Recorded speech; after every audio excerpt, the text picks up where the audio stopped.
ایک 9 سالہ بچی آسٹریلیا سے اپنے والدین کے ساتھ پاکستان چھٹیاں منانے آئی تھی۔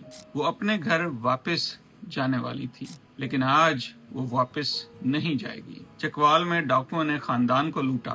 والد نے جان بچانے کے لیے مزاحمت نہیں کی، لیکن چند لمحوں بعد قانون نافذ کرنے والے اداروں کی فائرنگ نے ایک معصوم ننھی کی جان لے لی۔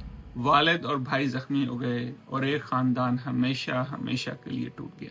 یہ صرف ایک حادثہ نہیں، ایک سوال ہے۔ ہم کب سیکھیں گے کہ طاقت کے استعمال میں احتیاط، تربیت، جواب دہی اور انسانی جان کی حرمت سب سے زیادہ مقدم ہوتی ہے؟ ایک بچے کی جان واپس نہیں آ سکتی، لیکن انصاف، شفاف تحقیقات اور جواب دہی بہت ضروری ہیں تاکہ کسی اور ماں باپ کو اپنی بیٹی کا جنازہ نہ اٹھانا پڑے۔ اللہ تعالیٰ بچی کے درجات کو بلند فرمائے، اہل خانہ کو صبر عطا فرمائے اور سچ کو سامنے لانے کی توفیق عطا فرمائے۔ آمین۔